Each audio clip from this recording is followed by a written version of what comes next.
What a comeback for the Sixers, and most importantly, what a debut from VJ Edgecombe, dropping 34 in Thank his you, first Omar game. Cooper. Yes, Omar Cooper. Where's the video of Omar Cooper? We just need OVA. We need a still shot of him going forward. Welcome to the PHLY Sixers podcast, as the Sixers make a furious comeback in the fourth quarter to defeat the Boston Celtics 117-116 to open the season with a road win over the Celtics and a fantastic game from the backcourt, but most importantly, once again, from VJ Edgecombe. We are live from the Xfinity Lounge. It's Derek, Kyle, I'm Devon. Our president of basketball operations, Bree, is here with us. All of you in the chat, we are presented by, as always, as we get things started, Crooked Tea. Pick up your Crooked Tea at a store near you. And Bet365, where I think Bree and I did pretty good tonight. On our picks, it's never ordinary at Bet365. I believe Bet and Bree hit her parlay tonight. Yes, so she did. We are 1 for 1 on the season. And so am I. Well, 2 for 2, I should say. Where that goes. But hey, fellas, ladies out there, let's just get started. The backcourt was fantastic, but we have to begin with VJ Edgecombe and his debut tonight. 34 points for the Philadelphia 76ers in 42 minutes, which led the team in minutes played. He's on that Nick Nurse program. 13 for 26 from the field, 5 for 13 from beyond the three-point line. It's something, of course, that we have talked about so much. If he is able to make his shots from the perimeter, that will open things up for him so much. 7 rebounds, 3 assists, 1 steal, 34 points once again. He is clearly our player of the game tonight. No shade at you, Tyrese Maxey, with your 40. Any other night, fantastic. Any other night, and that's Maxey's game ball. But for him to now set the new franchise Sixers record for points for a rookie in his debut, VJ Edgecombe gets the game ball, Kyle. VJ Edgecombe just had the 3rd highest scoring debut in the history of the NBA. And the highest since when? 1959, when Wilt Chamberlain scored 43 points. The only other player to score more than 34 points other than Wilt was Frank Selvey in 1954. And let's be honest, none of you have heard of that name before. I have never seen a Shout single out Frank. clip of Frank Selvey playing basketball. Shout out Frank Selvey. I am not sure he's a real person, quite frankly. But that underlines we saw something special tonight, right? And I'm not going to sit up here and act like when we talked about VJ and talked him up during the pre-draft process that we could have seen this coming, right? In fact, a lot of what I was thinking watching this game, watching him during his summer league debut, just processing how he has played since he came to Philadelphia is, where was this guy at Baylor, right? The confidence that he showed at every turn. We knew that this kid is a dog, right? Like the mentality that he plays with, I'm one of the best guys on the floor on any floor I play with. I'm going to lock my guy down. I'm going to play hard all 48 minutes, 42 minutes that he played tonight, right? But you kind of figured debut game, debut season, you're playing next to an all-star in the backcourt. You're playing next to a former MVP of 2 years ago in Joel Embiid, and we will get to him way later, hopefully. He's going to be a little gun shy, right? He's going to probably defer to these guys. And he came out right away and said, I'm going to seize this moment. I'm going to seize this team, and I will score in every which way, right? And the thing that was so impressive to me is that he didn't start all that well I think he missed his first 3. He might have missed his first couple threes, right? Then he ends up being 3 for 6 at the end of the first quarter. He then goes on to be like 3 for 9, somewhere in that territory, when the offense just came to a screeching halt. They're not looking all that good. And then he shoots himself out of that, right? And all throughout this, right, as he's hitting the three-point shots, he's also cutting off the ball and scoring on cuts. He's scoring in transition. He's hitting pull-up mid-ranges on the baseline, right? He's finding any possible way he can to get involved and to score for this basketball team. And the thought that I had the whole night is the ball is finding energy, right? He is the most energetic guy. Him and Tyrese Maxey shared that responsibility and that designation tonight. And the ball just kept finding him, and he went out and played with a purpose. that was as good of a debut as there has been in this century Right. for a rookie, right? And the fact that him and Maxey were able to, a lot of it was Maxey, in fairness, down the stretch. The fact that those two on night one as the starting backcourt together were able to lead that comeback, playing small ball with Dominick Barlow at center is breaking my brain. Just unbelievable from VJ tonight. And hopefully the start of a prosperous era of him and Tyrese together. As early as yesterday when we were talking about this team and the predictions, and we also pointed out, hey, while we're doing this, VJ Edgecomb's number is at 11.5 on Bet365 yesterday. Now, while we did take it pregame, Derek, we were talking about yesterday, 11.5. He drops a new franchise record, 34 in his debut. Yeah. When you best Allen Iverson at something, and like the person in most recent history that's done it is Wilt Chamberlain, you did something right. And look, there are a lot of, I thought, defining plays from VJ. Like sort of the one that we expected, the kind of play we expected him to make, that defensive rebound in traffic. Great to see. Love to see it. If there's one person I'm going to pick on the team to make that play, it's probably VJ, even though he is a young rookie. But launching, what did he finish? 13 3-point attempts? Something like that? Something blows my freaking mind. That would have been by far the most he took in the game at Baylor on a shorter line. 5 for 13. And making the ones that he did in the fourth quarter when they're trailing. And to Kyle's point, he came out and missed the first couple, and you go, oh, most rookies, they're going to get gun shy. And we talked about it before the game. That was one of the things that we were keying on. Is he going to hesitate on those shots? Boy, did he not do that. And look, the Celtics at the beginning of the game, I thought were helping off of him. They were daring him to shoot. Agreed. Ooh, you might not want to dare him because, look, he might not be the purest shooter right now. He might have his off nights, but he is not turning those shots down. And the other play that really stood out, because it kind of ties into the three-point shooting, when he had that left-to-right cross on Tillman, look, we can sit here and we can break down his handle from a scout's perspective, and it's not the cleanest handle in the world right now. But he gets such explosion out of those breaks and those change of direction. He looks like a running back at times, changing direction to hit that hole. And if he gets a closeout with any kind of consistency in the coming weeks and months and years ahead, he doesn't need a perfect handle to get to his spots and to get downhill. He is going to explode out of those breaks, and he is going to have a lot of highlight plays. So that one we're going to show, and we're going to talk about that one because that one was clearly amazing and fantastic early on in the game. But the one, that got me with the downhill and all was in the fourth quarter. They're still trailing the way that they were. The Celtics made their comeback, and they started taking the lead, knocking down all the shots. But he got the ball on the left wing, and he put the ball on the floor, in and out on Simons, didn't give up his dribble when something was available to him in the middle of the floor, kept it with the hesitation, got to the rim, and finished with a right-hand finger roll over the defender and finished that way. So while the dunk, of course, was amazing, and we will continue to talk about that, Kyle, we said it yesterday, Derek, he's going to get one of those, and he got one tonight. He's going to get a lot of those. He's going to get a lot of those. Night one, man. Yeah, but that play for me, because at that point, he was already in that rhythm of, oh, this is good. He almost had that look of, because of his first quarter, damn, isn't this supposed to be difficult? It's not supposed to be this easy. And it goes back to, once again, let's go back to the Utah Summer League game against the Utah Jazz in the Salt Lake City Summer League. He comes out, he misses his first few, and then as you look at him and how he's playing and then how he conducts himself out there, he knows he's the best player out there on the floor. Now, while he is not the best player out there on the floor, even though he played like that tonight, he knew he belonged. And he knew what his role was. As you said, he had a purpose tonight. He knew exactly what they needed from him tonight.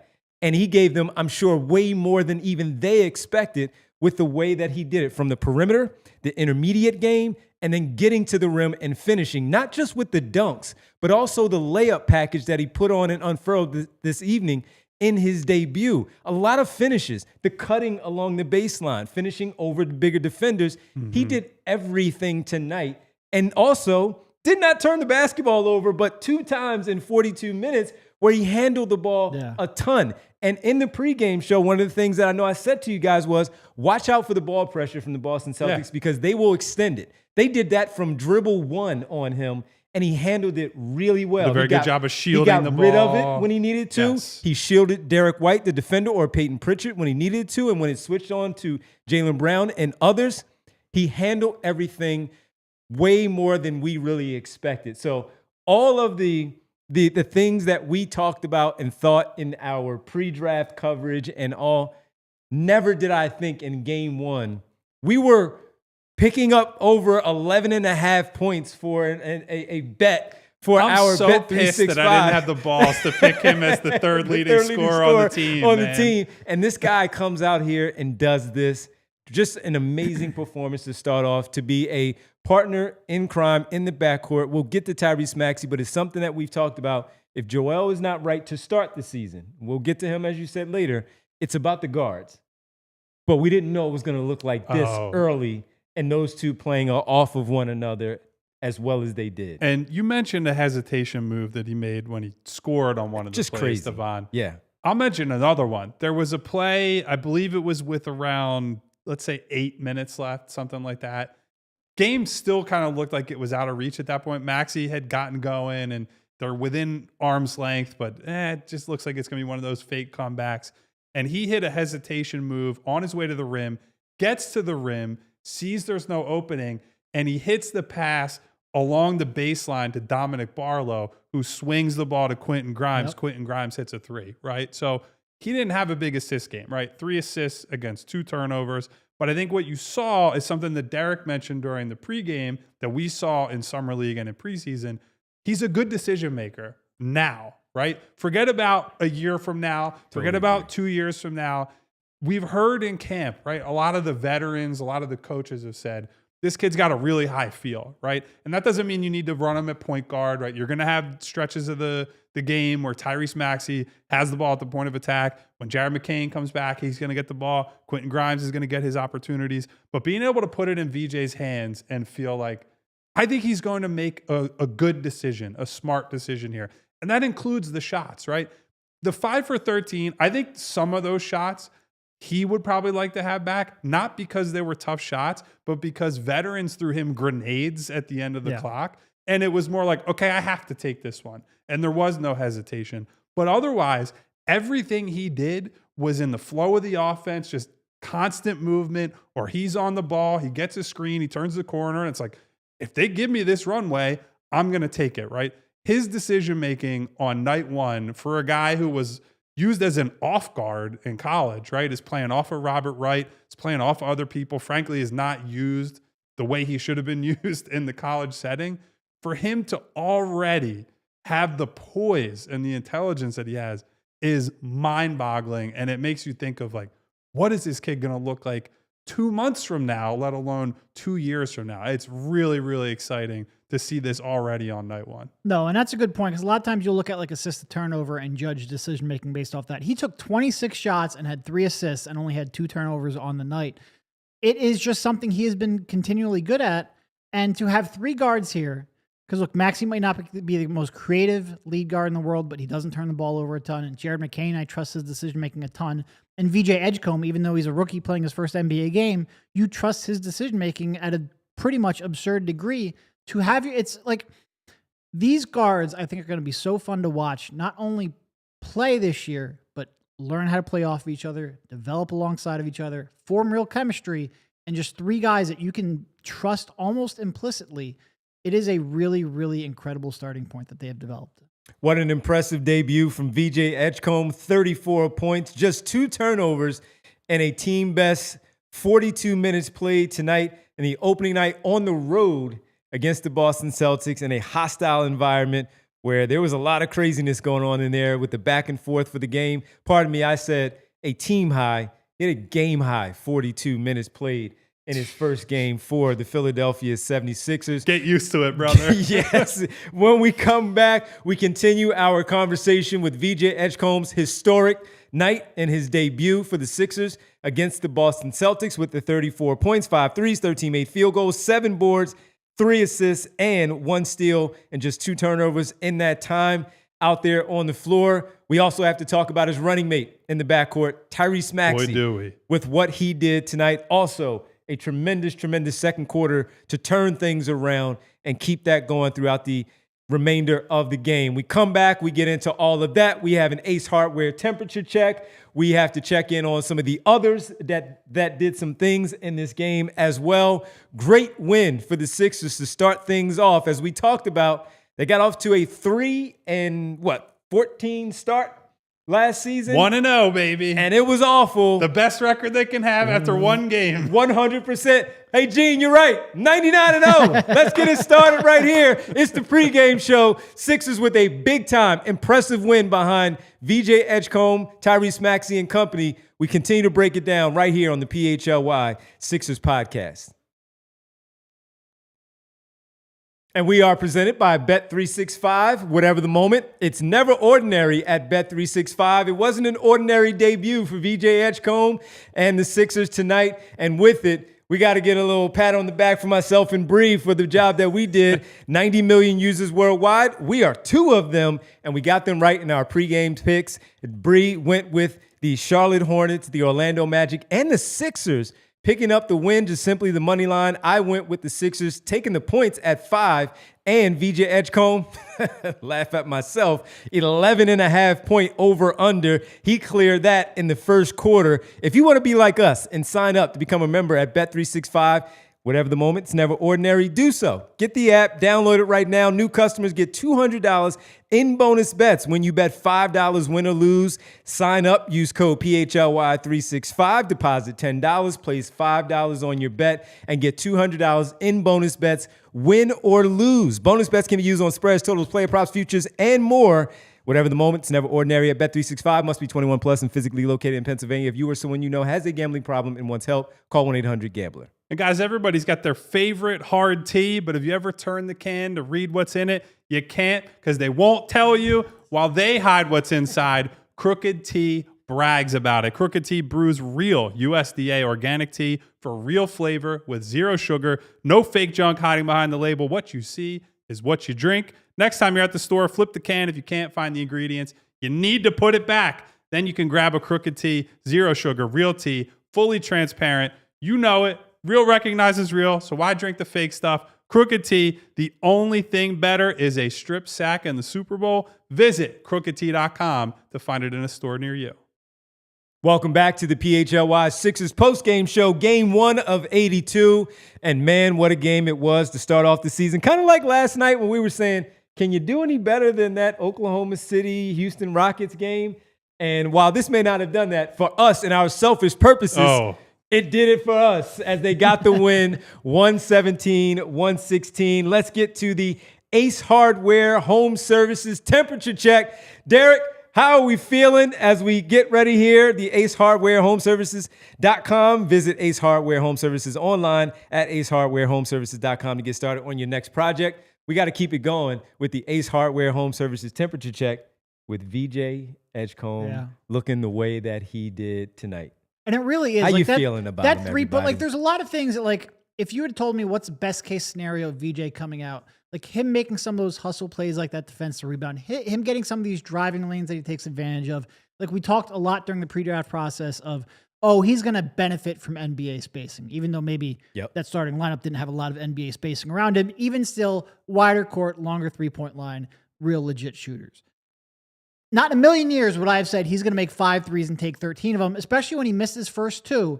And then he just got that one in the corner and I figured if it was a broken play or semi-transition, doesn't matter. He got the one open one in the corner, and then all of a sudden he was off to the races. So for a temperature check, going 5 for 13 from 3-point range, that was something not in a million years would I have expected. And it really does open up everything for him. If he gets that shot down consistently, even forget off the dribble, just off the catch, the world's going to open up. 10 straight points in the first quarter. To your point off of those, Kyle, we were saying it in the moment. He unleashed that dunk that we were all discussing how amazing that was. Downhill, the left to right crossover, full speed going to the basket, finishing. But it was also the mid-range pull-up in the second half when they were trailing in the fourth quarter. The downhill finishing with 2 hands at the rim on a Euro step over Jaylen Brown. Jaylen Brown getting out of the way like 3 times when VJ Edgecombe was coming at him towards that rim.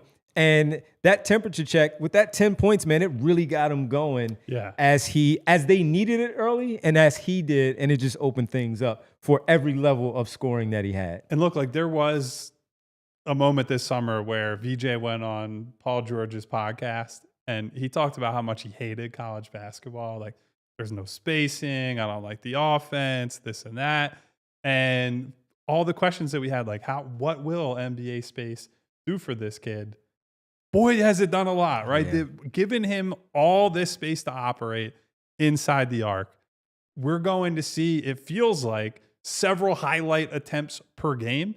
I actually think we did have a super chat somewhere in there that one of our listeners pointed out. Look at all those. EJ Barrett said, how many catch, let alone finish that lob from Kelly? And we talked about that, Devon, in the middle of the game, right? Where I was begging for the lob while we're sitting there watching the game. And then when Kelly gets the ball, I'm like, I don't know that the window's there. I think the window's gone. He throws it anyway. And VJ just takes the elevator up and throws that down, right? And so great point. That is a special level of athleticism, right? I think there are ways in which his athleticism has been overrated sometimes, right? Like, I don't think he has the top end speed of like a Fox or maybe Westbrook when he was at his peak, right? But anyone who's downplaying his explosiveness as a vertical athlete and what he can do when he's got some space is crazy. And I think it's so functional within the game, right? He is weaponizing every bit of athleticism that he has, right? In the passing lanes, as a dunker, as a cutter, as a guy at the point of attack, right? Like, I don't think he had a perfect defensive game. No. But I think he was mostly getting over screens. I think he did a good job of tracking guys. I think, unlike a lot of guys on his team, he was one of the few guys who played transition defense and tried to X out on rotations and thought he stayed grounded on a few of those. I thought he did fakes. too. Yeah. Yep. Did a good job of defending without fouling, which he didn't come in with a reputation as an aggressive fouler, but as a rookie, you're always wondering, like, all right, does he get his hand caught in the cookie jar? And so the discipline, the athleticism, the skill, all of it is just such a compelling package. I just cannot wait to see what the next game brings, let alone everything he's going to do with Maxey on the floor together. And with McCain too, right? They don't even have Jared McCain, who is almost as dynamic a shooter as Tyrese Maxey, probably just in a different way. When you have all the floor spacing that Maxey and McCain and Paul George can bring to the table, nobody's going to be able to stay in front of this kid. No, he's not. So with all that, when we do our Ace Hardware temperature check every season, and we do so during the post-game show, it's about who's heating up and who's cooling off. Heated up, all right. Yeah, he did. VJ Edgecomb is our Ace Hardware temperature check player of the game tonight. Visit Ace Hardware Home Services online at acehardwarehomeservices.com to get started on your next project. So with us tonight, we went right in on VJ Edgecomb, as we should have with the historic night. We have a ton of people in here in the chat, and we appreciate it. Number one, make sure you go like and subscribe to the show. With all of you in here, tell a friend to tell another friend in the other city, in Boston, in Charlotte. Here comes VJ Edgecomb, Charlotte, on Saturday for the home opener. In Utah, in all of these cities, let them know that we are here. If you want to follow the coverage with VJ Edgecomb right here on the show, hit the like button and subscribe. Tell all your friends. What we also have tonight as a debut for the season and our post-game shows, both home and away, we have a new, you have been asking for it, we have been trying to do it, we have figured it out. We have a new call-in voicemail line where you can call in and Bree will communicate with you in our Discord. And when you do, if Bree reaches out to you, we ask you for a message, a simple message of which you want to share on the show, on the air. It will be played live on the show while we do our post-game shows. So that's a new wrinkle for our show this season, for our shows this season. So make sure you sign up to become a diehard member at allphly.com. Right now is the perfect time for you to do so with our friend and teammate, Brandon Graham, deciding that, you know what, I'm not done with retirement. Let me go back and play some football. BG is back, and you sign up by getting 55% off of your PHLY diehard membership. And then you too can make that phone call, drop it in the voicemail, and let us all know how you feel about the game, win or lose on any given night of these 82 and hopefully the playoffs. So that's what we have here for you. As always, we'll always do our special parts of our segments of the shows, but we wanted to make sure that we let you know that that is going to be a new wrinkle for our show going forward here on the PHLY Sixers podcast. Also heating up tonight, Derek, Tyrese Maxey had 3 points in the first quarter and then went nuts. 37 the rest of the game. 37 the rest of the way for a game-high 40. And I didn't even realize he was 7 for 9. I thought he had maybe put up like 12 threes. He made those 7 for 9, where it looked like he was a little off, didn't realize what he wanted to do. Pritchard was really up in his shorts and in his jersey in the first quarter. He couldn't really find that rhythm. And then the second quarter starts, Derek, and he goes off. Yeah, no, he ended up, I think it was 19 in the second quarter, and obviously was huge down in that stretch run. And this was one of those games where, like, anything he threw up, like, he could be pulling up off of a screen 30 feet, and they're like, that's going in. And it really was like, those shots bent the defense in such a way that it was almost impossible then for them to defend him coming off of a screen and attacking downhill. It opened things up for VJ. This was one of those games where early on you were like, all right, if Joe and Tyrese ever wake up, you have a chance. Well, one of the two did. But for VJ to carry them in that first quarter, get you that second quarter where Tyrese was able to get going and really get hot, his offensive explosion there in that second quarter, I mean, they ended up blowing that lead in the third quarter, and I'm sure we'll get to that third quarter stretch in a minute. But he brought them back and gave them control of the game at various points when everyone else seems like they were drawing blanks. He was an incredible version of Tyrese today. He was the guy, Kyle, that we talked about. Will he get that all-star level back this season? He got off to a tough start last season, and he made sure while the first quarter wasn't his best, 2 through 4, he was at his best.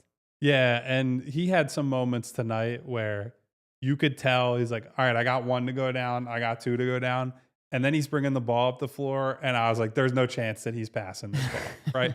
Nor should he, right? Because Tyrese, from the moment he got to this league, has been one of those guys that all he needs is for 1 to go down. The confidence starts flowing.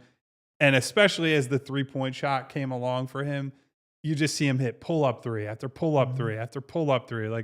There's a game I remember they played against, I think it was Miami, right? And he just cooked Tyler Hero for like 7 straight minutes in the fourth quarter, right? It's like, Spolstra, what are you doing, man? He got into that mode twice tonight, right? Once, I think it was in the second quarter, right, where he hit 2 or 3 in a row, and he's walking back after the last one, and he's just yapping at the crowd, yapping at Celtics coaches and players and whatnot, and that was great. And then, like, when the game basically seemed lost, right, they get to the fourth quarter, and that third quarter was a complete abomination. You have no idea how they're going to close because Embiid had been terrible, and none of the other looks had really worked.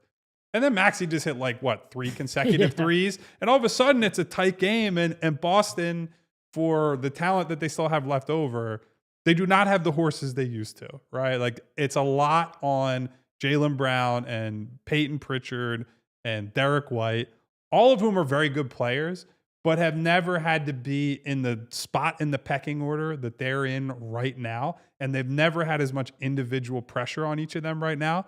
So things got a little tight. And ultimately, the Sixers are able to pull away. Maxey was outstanding tonight, right? I even thought not that he had a great defensive game, because I think overall defensively they were a bit of a mess and miscommunicating, and you could tell that they're figuring out these lineup combinations. But he had some moments tonight where he completely blew up plays, right? And I thought that the effort for a 40-point game was pretty good for him. The one complaint I would have is that he spent a little too much time jawing with the officials after some non-calls in the first half, but largely cut that down as the game went on. And look, like, if he scores like this, there will be no conversation about who's the number 1 option on this team, right?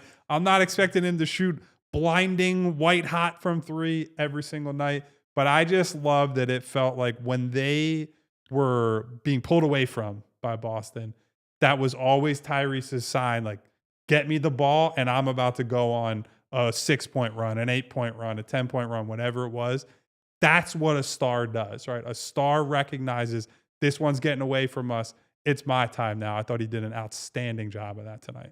Played all 12 minutes, 4 for 8, 3 for 4 from 3. 4 made free throws also that they needed badly down the stretch. 2 assists, 15 points in that fourth quarter, Derek, for Tyrese Maxey. And I was looking at the third quarter as you were saying that, Kyle, and I'm laughing at how bad it was. And even as we shift over the conversation a bit to Tyrese Maxey, I just started chuckling to myself as you were talking because Edgecombe had 9 shots in the third quarter. He had 9 shots in the third quarter. And I think that's where points. I think that's where a lot of those grenades came in too. Yes. They're throwing it to him at the end of the clock. Yeah. Yeah. So they were outscored in that quarter 35-18 in the third quarter. And in the fourth, it was 42-30 in that fourth quarter to ultimately win the game by 1 point. Tyrese Maxey, fantastic. We have to continue to talk about how good the backcourt was. Playing off of those two guys together, playing off of one another.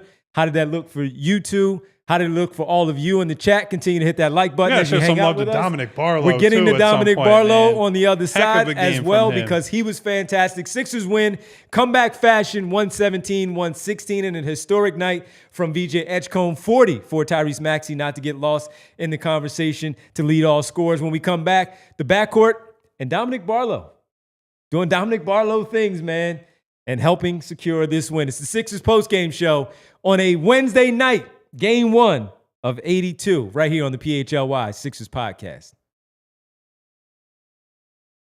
And guys, last year I probably wanted to sit here and watch games by myself because it was a traumatic experience. If you just watched this game, you know that is not the case this year. You're going to want to watch this with some friends. But before you get there, make sure your friend's setup is good to go because you never want to get to a friend's house ready to watch VJ Edgecombe play basketball and get there and their setup's a mess. Whether it's lagging or buffering, you want none of that. You want to get the full VJ Edgecombe experience. Because if you're a basketball fan, you have to have Xfinity. It's the ultimate sports destination where you can find the best games and your favorite teams all in one place. The way that you watch is next level. Got all the action right in your living room, plus Xfinity's best picture and sound with enhanced 4K. It's so clear that it feels like you're in the arena. On top of that, you get real-time notifications and live stats right on your TV. It's the best seat in the house every time. Next game day, make sure that big fan isn't a big fail. Learn more at Xfinity.com. Xfinity, imagine that. Restrictions apply. Multi-view requires Xfinity 4K capable TV box. We also want to tell you about TrueMark Financial because if your home needs a little bit of tender, loving care, or maybe you're dreaming of a big vacation, maybe even to go on the road and watch the Sixers play basketball, listen up. TrueMark Financial's HELOC Select just got even better. Rates just dropped, making it more affordable to put your home's equity to work. If you need a new kitchen, big repairs, maybe knock out some debt, with HELOC Select, you can access your cash all at once or just when you need it. Total flexibility, just like a good game plan. Make it happen today. Visit one of TrueMark's 24 branches or head to truemark.com/PHLY and get in the game today. Federally insured by the NCUA, Equal Opportunity Lender, NMLS 404938. Welcome back to the PHLY Sixers postgame show presented by Crooked T and Bet365. Make sure you stick with us all season long for the only postgame show here for you right here at the PHLY Network and PHLY Sixers. Of course, game 2 for the Sixers, the home opener on Saturday, 7:30 tip time from South Philly. The Charlotte Hornets in town, LaMelo Ball, Brandon Miller, Con Knipple and company in town to take on VJ Edgecombe. Big Tyrese winners Maxey, tonight, by the way, the Hornets. and the Philadelphia 76ers. Can the Sixers go 2-0 after stealing this win on the road by 117-116? Pregame begins at 7 o'clock, once again, right here on the PHLY Sixers podcast. All right, we talked a lot about the backcourt. We have a lot to get to, a ton of super chats and the call-ins that we have to get to. Let's talk about Dominick Barlow, man. He got the start. Two-way guy, got the start. And all he does right away, I mean, even just the first quarter right away as I look at the box, Dominick Barlow had 3 points, 3 rebounds, and 2 offensive variety there and a block shot. He finished the game overall with 13 points in 34 minutes and 24 seconds, 4 of 8 from the floor, 0 for 2 from beyond. They didn't look great at all. But understatement. We're good here. And we're going to focus on other things. After missing his first free throw, he makes his next 5 to finish off 5 for 6, 5 offensive boards, 8 rebounds overall, 5 assists, 1 block, and just 2 turnovers in all of that time. Kyle, a two-way guy stepping in a moment like this where we said Embiid is going to need help in the front court on the glass and doing the little things to do all of that. Need a lot more than the help in the front court after that performance. And an 8-point night, 8-rebound night is something that we expected of this the type of energy that you're going to get.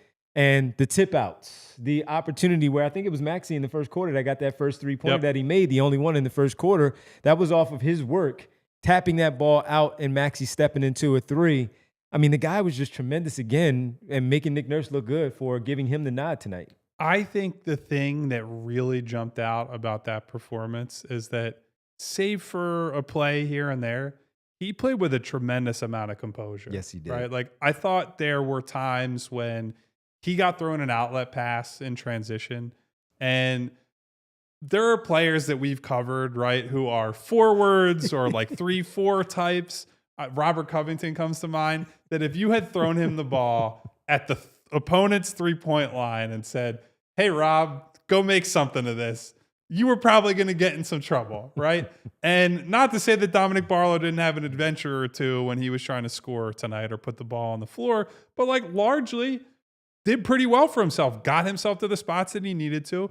When he was underneath the basket and the Celtics are showing him multiple bodies or there's a center on him, whatever it might be, showed good timing and patience, like, hey, quick up fake on an offensive rebound, and now I'm going up.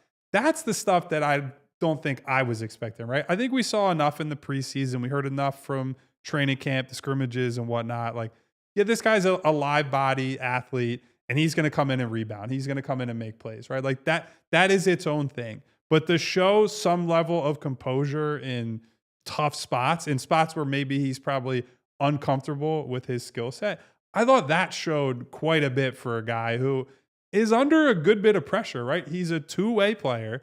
He could lose that at basically any time, right?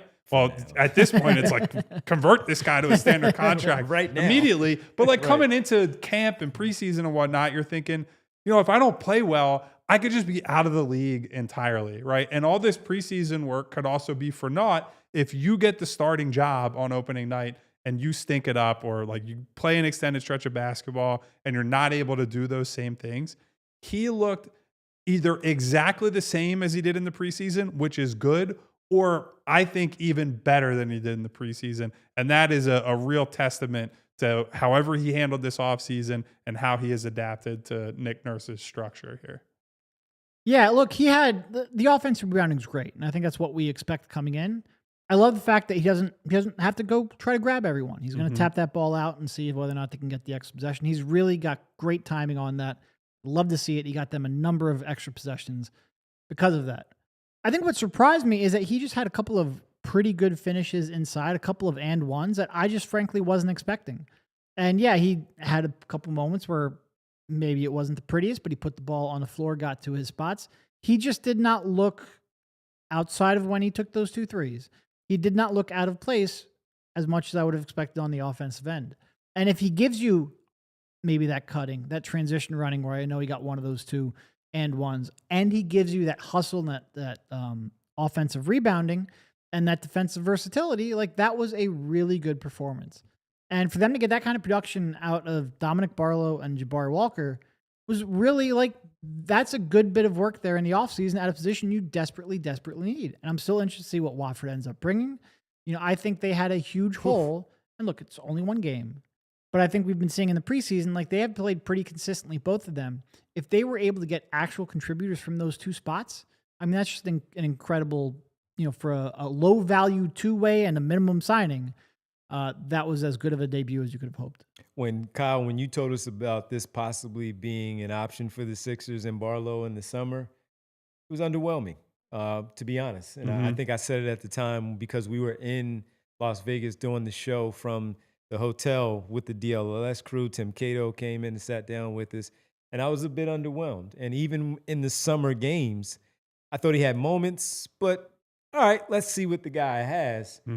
Never expected it to be where opportunity presented itself, like we said with Edgecombe, where we weren't sure. McCain, Grimes had the nod early to be a starter next to Tyrese Maxey in the backcourt. No shot did I think that Dominick Barlow would be starting on opening night But with the opportunity there with Trendon Watford's hamstring injury and him playing as well as he had in those open runs, and then as soon as camp started, man, has he really earned this opportunity and seized it. What will happen later on, we don't know. No. But the first month, he has more than passed the test and earned everything that he has gotten so far with this basketball team, with this tremendous play. We keep saying that they needed players like this to do the role that it calls for. You have scorers in that starting lineup. Even Kelly Oubre is the fourth option in that for what we talk about. He just needs to go out there and do the other things. Yeah. And he did the other things. And it helped contribute to this 1-point win that they got tonight from his free throws and his offensive rebounds, the and ones as well. That last one was my favorite when he called out Jaylen Brown while he was sitting on the floor. That was fantastic. Tremendous work from Dominick Barlow. He deserves more of our attention in the conversation that we're having. But because we are up against the break and we still have so many super chats to get to, we have to discuss Joel Embiid. Yes, we do. And we have to talk about our debut of our new voicemail line that we have for you. We have to take our final break. We come back, we debut the voicemail line, we get to the super chats, and we discuss the one negative that really stands out with a bright light, Joel Embiid and his performance this evening. We do that all, wrapping up the show when we get back. Right here as the Sixers win by 1 on the road. Furious comeback. This is the PHLY Sixers postgame show. Guys, we haven't gotten to think about ring shopping around here in quite a while. And I'm not saying that we need to do that quite yet after one VJ Edgecombe game, but you know the feeling. You've been in a jewelry store, you're trying to pick something out for the missus, your partner, your wife, your girlfriend, whoever it might be, but you're over your head, right? You're thinking, what's the difference between all these diamonds? What if she doesn't like it? It can be very stressful. That's why working with Joe and Michelle at Bucci's Jewelry and Design has been such a game changer. These guys make the whole process seamless from the minute you walk in. They treat you like family. They actually listen. They help you figure out what she'll love, and then their team will design something completely custom right there in-house. No pressure, no pushy sales vibe, just good people who love what they do. And let me tell you, when you're making purchases like these, you want to make sure that special someone gets exactly what they want and deserve. So next time, go and see Joe and Michelle at Bucci's Jewelry and Design. 30 plus years in the game, voted Philly's #1 jeweler year after year, over 1,000 5-star reviews. Speaks for itself. Check them out today at BucciJewelers.com. Tell them the guys at PHLY sent you. Parx Casino, my casino of choice, and hopefully yours as well, as Parx Casino is fantastic. It's a great place to be. It's mine. It should be yours as well. Parx Casino is Pennsylvania's #1 casino and is close to Philadelphia, located in Bensalem. All you have to do is take the Street Road exit off of I-95 and the PA Turnpike, hit the Excite Center, and the state-of-the-art entertainment venue located inside Parx Casino. Named one of the best places to see country's best comedians and music headliners. Just go look at the list at BetParx, and check out the entire thing there with the Excite Center, the entire schedule. Bill Murray and the crew there next month. You might want to go check out Bill Murray. Go check out the list of headliners there. It's a great spot. Visit parxcasino.com to buy tickets for all your shows. While you're at it, hit the sports book, maybe the beer garden, play some pop culture, slots, roulette cards, and other table games that you love while you wait. Parxcasino.com. Parx Casino, this is how you win. You must be 21 and over. Gambling problem? Call 1-800-GAMBLER. All right, welcome back, everybody. It's time to debut our diehard voicemail call-in. Oh boy! Here on the PHLY. I don't know whether to be excited, concerned. I hope these were vetted. Post-game show. We will not regret it. You know why? Because Bree has already made sure that all is right in the world with these. So let's get to it, Bree. Who do we have first up? Oh, look at that. Look at Bobby checking in on the diehard. Yeah, I was going to say, I don't think that's how that's spelled there, buddy. Is Booby? Okay, Booby Styles. Booby_Styles. Let's get to it. Here we go. It's currently halftime of the Sixers season opener. And in the past, when the Sixers play the Celtics in the season opener, and a lot of the time lose, I would lose all hope for not only the rest of the season, but the rest of my life. Little harsh. This year, I don't feel that way. Last year provided me a little bit of a reset. VJ Edgecombe looks awesome so far. And I've also just accepted that the Sixers losing to the Celtics doesn't really have anything to do with the quality of the Sixers or the Celtics. It's just the curse. The Sixers are cursed to always lose to the Celtics, and I'm cursed to always be tortured by it. And so now I realize that no matter how this game goes, it doesn't mean anything about the Sixers. And it doesn't mean anything about the Celtics. And that really allows me to enjoy myself a lot more and just take away the positives. Thank you, Booby, for that beautiful message. Thank you, Booby Styles. I need a Booby update. I need to know how he reacts after the game. He went absolutely crazy at the end of that game.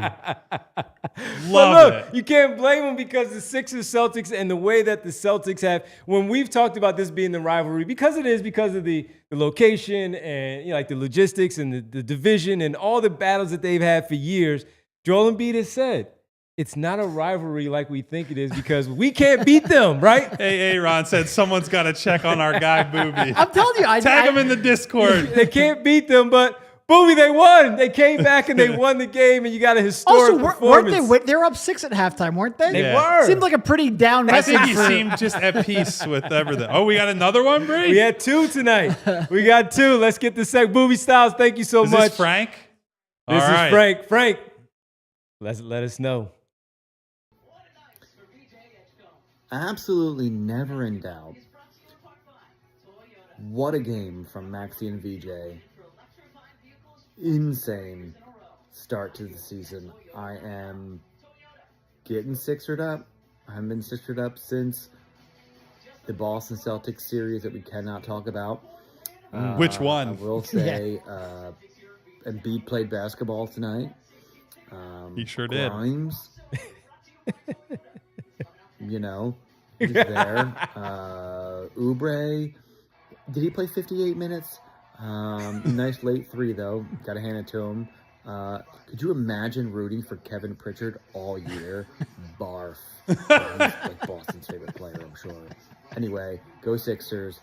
Hell yeah. Great first win. Yes, it was, Frank. We appreciate that. Thank you to Booby and Frank. Thank you, Booby and Frank. Booby with an update says, I was sure we were going to lose until the buzzer sounded, and that was fine. Yeah, I will say, Booby, that kind of came through with your video. Yeah. We could tell that one. Frank, Booby Styles, thank you so much for our diehard voicemail call in. We're going to do this every game.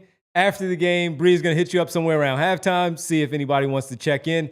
Now that you know what it looks like, everybody, the debut tonight, we hope it went off the same way that VJ Edgecombe's debut went off, and you want to get involved with the voicemail call-ins here for the Diehards on the postgame and again, shows going that's forward. For Diehards. That's in our Discord. We won't have Devon explain that because he has no idea what we're talking about. But there is a specific call-in room in our Discord for that. Frank brought it up. Joel Embiid did play in this game tonight. He did. We do have to talk about it. We do. And tomorrow. We will certainly talk about it a lot tomorrow for our 3 p.m. show. But we have to talk about it because Joel Embiid finished with 4 points on the night in 20 minutes and 18 seconds. He was 1 for 9 from the floor. He took 4 threes, missed all of them. I got to the free throw line, made those 2, 6 boards, 2 assists, 1 block shot. Did not look good tonight in his return. Seeing 1 for 9, I'm like, I hardly remember the one. It was pretty early on. I think he made a mid-range jumper pretty early, and then after that, it was I thought that was going to get him going because he kept taking threes, and then he hit that pull-up mid-range jump shot. I'm like, okay, maybe this will open things up for him. Not so much. I think, to me, the biggest demerit against Joel in that game is that I thought their worst stretch of the game came specifically because they were trying to get him more involved and they were trying to get him deeper touches, right? Well, and that is supposed to be the antithesis of how this team is playing this year. It goes against the philosophy that Nick Nurse talked about, right? We're going to pass the ball more. The ball's going to move. It's not going to stick with people. It's going to energize the team. And in fact, I think just in terms of where the ball was ending up, and where Joel was operating from, that changed dramatically too, right? Start of that game, VJ Edgecombe was running a lot of high pick and roll, right? Joel was setting screens that are probably 32, 35 feet out, right? which is a lot further than a lot of screens when he's running pick and rolls with guys. He wants the ones that are tight around the 3-point line. He settles into that area around the elbow. So he's coming up further, and that's giving Maxey, that's giving Edgecombe a longer runway. What ended up happening in that third quarter when they really went off the rails on offense was a lot more designed, hey, let's try to get Joel the ball on the block. Let's try to get Joel the ball inside the arc. Let's cut down on the spot up threes, because he was taking a good amount of pick and pop type jumpers earlier in the game and still did in the second half. And it turned into everyone stands around, no movement, no secondary ball screens, and Joel just looking completely stuck in the mud, right? So that's a failure on his part. He just looked bad physically, didn't look good on the other end either.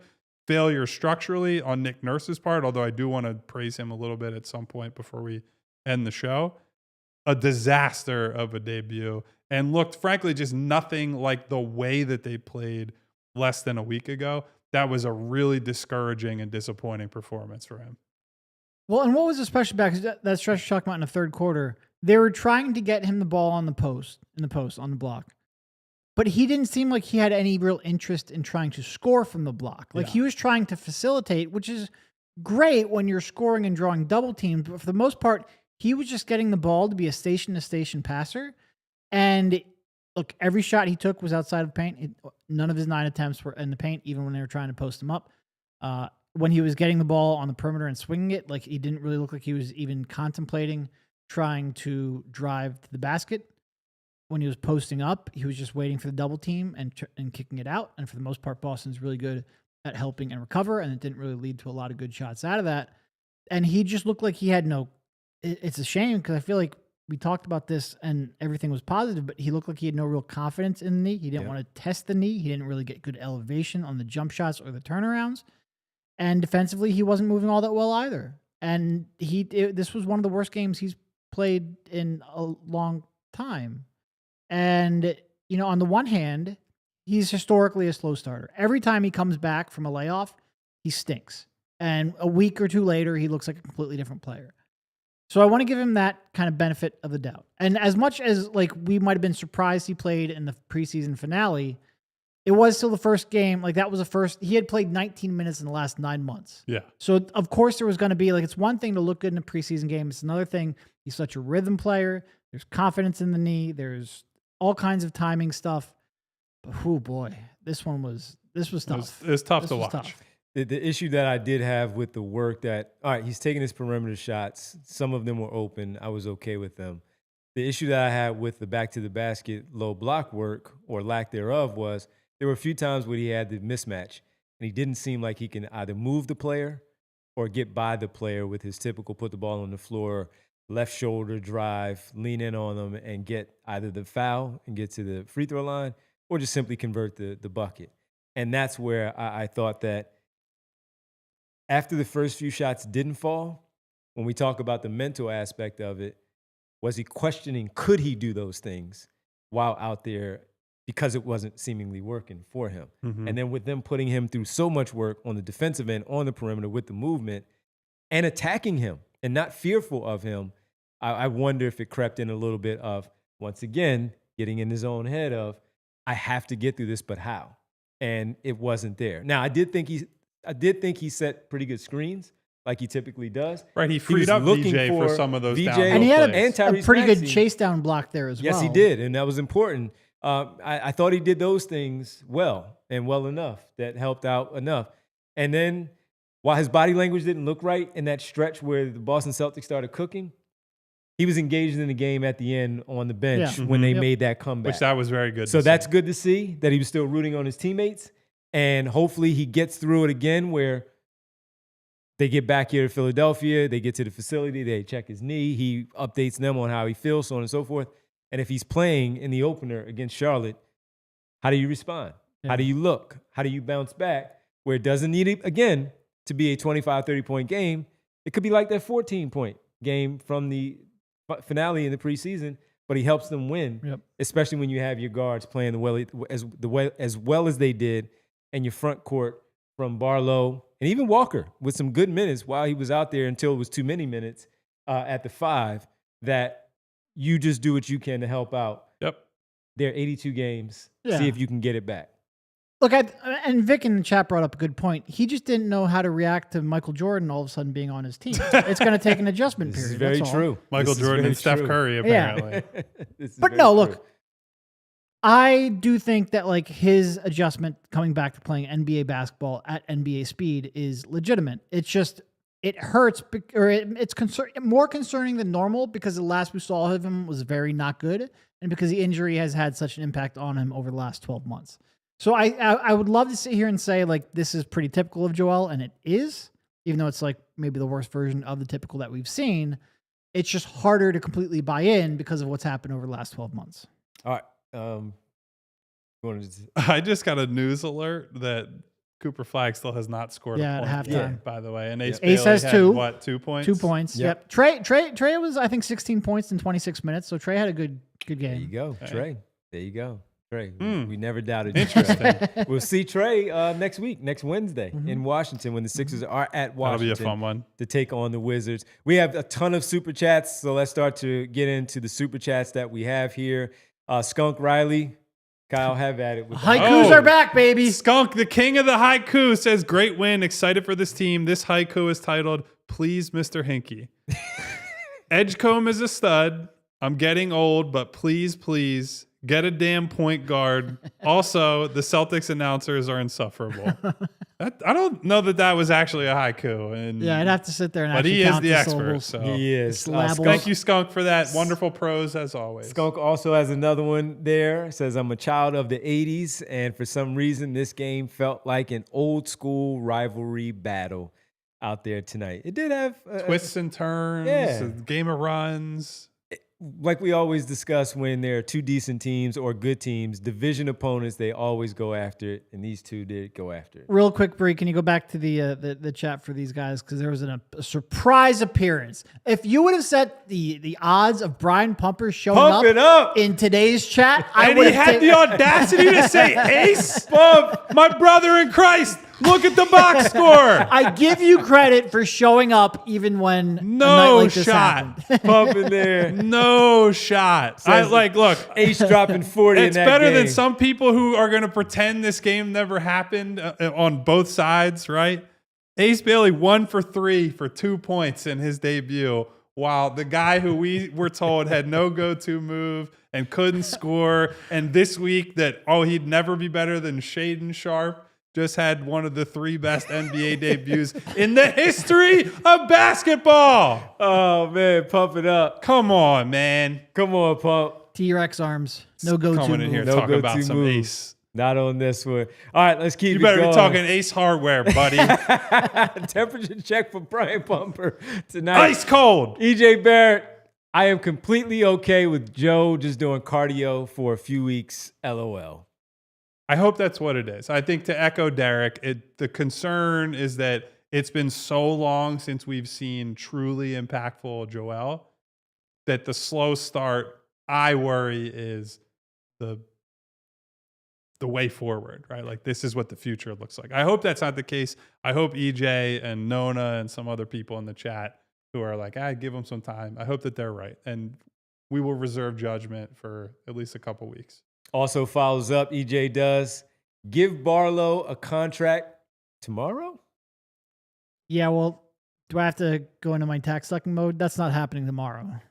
But it should happen. As far as It should being happen if he plays warranted? like this. Boy. Yes, absolutely. EJ follows up. Thanks, man. Appreciate for that one. There you There was a funny moment where Maxey was arguing with the ref, and Lowry comes over, pushes him away, and starts arguing for him. Coach Lowry. Coach Lowry, Good LOL.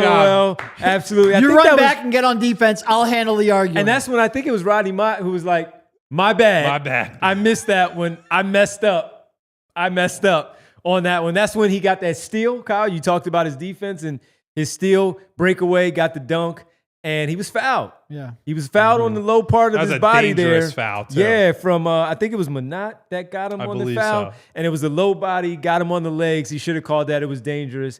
And he had every right to argue. And then Kyle Lowry comes over to save the day. And Rodney Mott said, my bad. I was wrong. Folks, we're going into overtime. Sixers didn't, but we are. Overtime at allphly.com. Thank you on the TV side. See you tomorrow at 3 p.m. here on the PHLY Sixers podcast. You know where we got to go next because Pumper came in. Jay the Jungle says, yeah, but what's VJ's go-to move? We heard it all summer. His go-to move was playing basketball. How about that? He went and got buckets. Yeah. I got to say, I really do like and am surprised by the most, probably the mid-range stuff, right? The mid-range pull-up that we really That did one not. pull-up on the right side of the floor in second half, fourth quarter, still a big moment where they're trailing. Yep. And he just stepped right into it. And I think...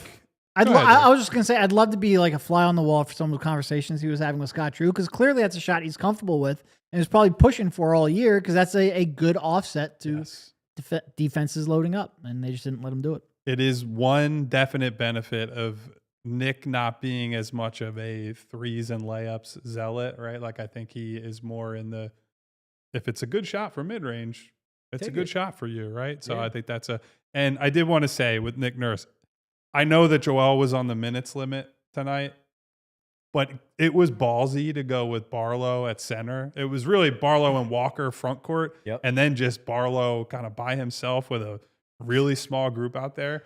That took a lot of stones to play that down the stretch.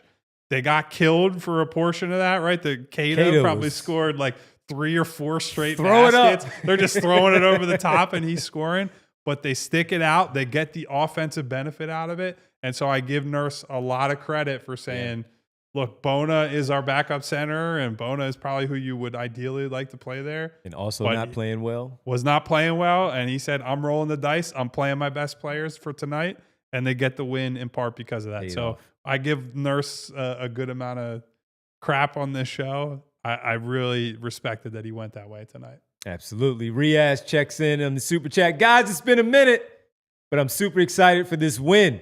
It only goes up from here as Embiid will get healthy and shake off the rust. I hate tanking, but it truly paid off with VJ.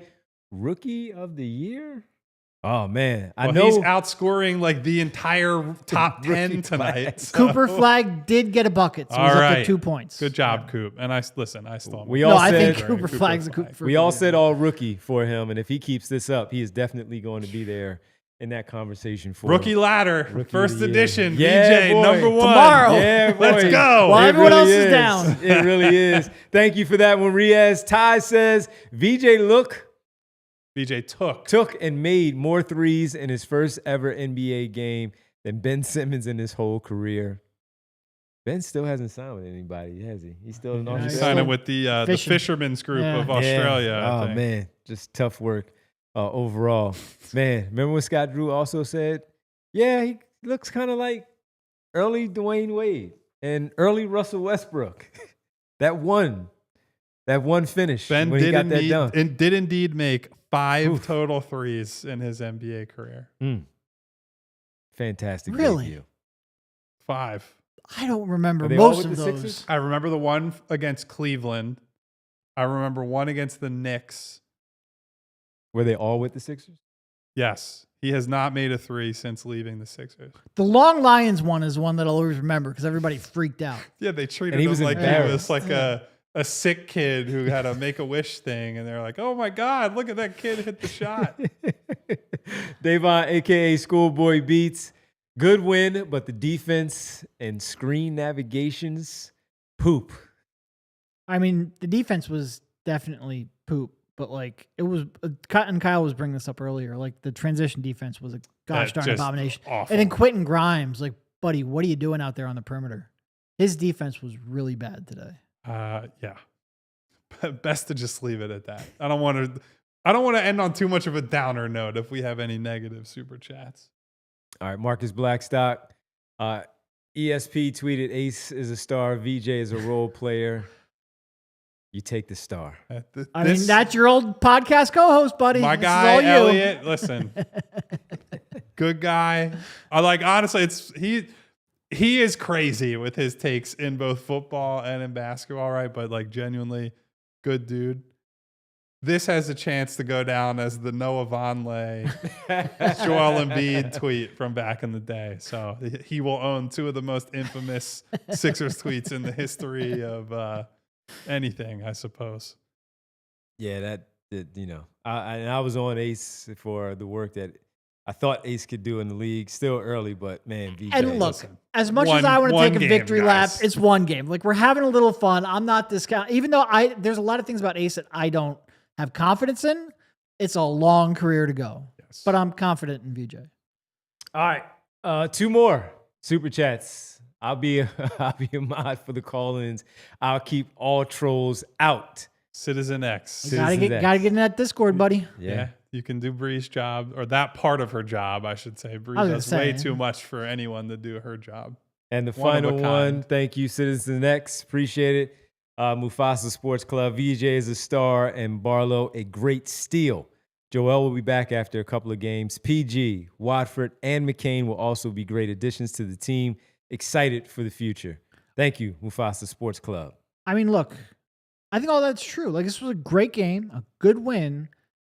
Joel Embiid's going to get better. I don't know how, like, I don't know what percentage of his previous self he's going to reach, but he's going to get better from this.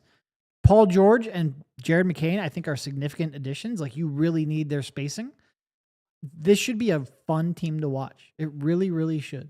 And I hope I don't eat those words, but I'm pretty confident it'll at least be fun if they're healthy. To have all the issues they did at times tonight and still get the win and still have the Maxey VJ 2-man combination performance and still have these reinforcements coming, I think there is a lot to be excited about. So that's the best opening night we could have hoped for, other than having a better Joel in that game too. Otherwise, I can't. Even like Kelly Oubre, I was complaining about for most of that game.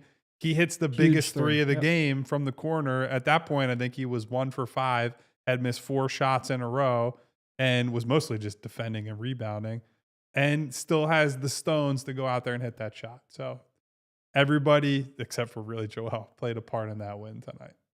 Sixers win 117-116. Fantastic debut, historic debut for VJ Edgecombe and his 34 points. Tyrese Maxey looks back to his old self with 40, and Dominick Barlow also is starting his role, getting the starting role at the power forward position in the front court next to Joel Embiid. We'll be back tomorrow at 3 p.m., everybody, on a Thursday. We're off Friday, so make sure you tune in to the PHLY Sixers podcast tomorrow, Thursday at 3 p.m., as we discuss this game, VJ Edgecombe, more of Joel Embiid we have to talk about, give that a little bit more time, and so much more as we discuss this big win, Sixers 117-116. Great comeback in this win, turning things around to get the W on this Wednesday night. Man, if this is what we're going to get a lot of the year, it's going to be a lot of nail biting and all, but as long as they get the win, make the playoffs, give us a lot to talk about, a little Rookie of the Year conversation for VJ Edgecombe, we'll be fine here on the PHLY Sixers podcast, post-game shows as well. All right, it is time for the world-famous end of the night, great win. It's the roll call.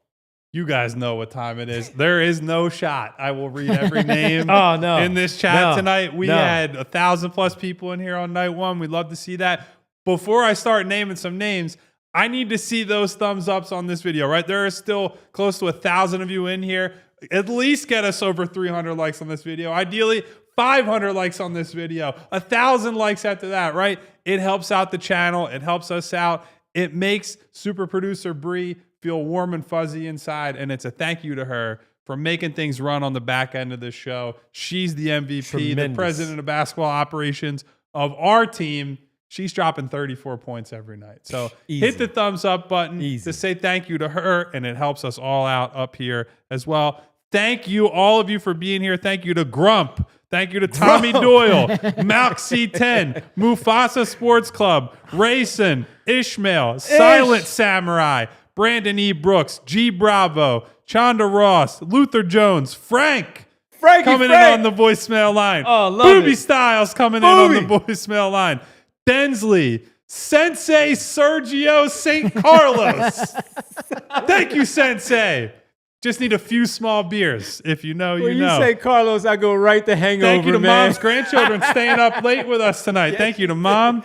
Thank you to Headphone. What up, Carlos? Thank you to Anthony. Thank you to our guy, Al, 2-minute warning. What up, Al? Thank you to 3-Time. Thank you to Nick Aub. Not at the table, Carlos. G Lee, 215 J Philly, Citizen X, Will, Igavini, Brett, my girl Nona, Jeannie, Jess, Nona. Val, Ladies. GSC, Habib 215, Blaine 215. Emerson, Terrence Knights, Bo Jensen, Kate Taylor, Theo, Coleman Potts, Coleman Stephen Paul, Potts. David Nadia, AA Ron. What up, Aaron? Idol 76, Scott Zalupo, Rodom ZX, JT, Philly 444, Sam's Sandwiches, who's preaching the good word of the Lord in the chat tonight. I'm Thank hungry you to right Sam now, Sandwiches. Sam. I could use one. Some James, maybe more James next game. By Chi, Vince Pellegrini. What's up to What up, Vince? Vinny? Terrence Days, Rick Morrison, Rick Sachs, YOLO 856. Good job, Jose is What in the up, chat Jose? tonight. Oh. Moto Verge, J Ren 008, Ty, Tom Jackson, EJ, Glenn A, Jay the Jungle, What up, Marcus Jay? Blackstock, Larry K, Sketch, X-Man, Win Forever, Say What? Say what? Phila Sports, Say Media what? Reactions. We're having reactions up here right now. Doug Craig, K Robinson, Remo K, Sean Haver, and JR, Vic, what up? Jack Reacher, Tony M. You better love somebody. Love somebody. Skunk Riley. I'm running out of breath here. Don't even worry Mellow about 3 Point. Yam. Mellow, Scott my Sotan. man. Doug Craig. Liam Stevens.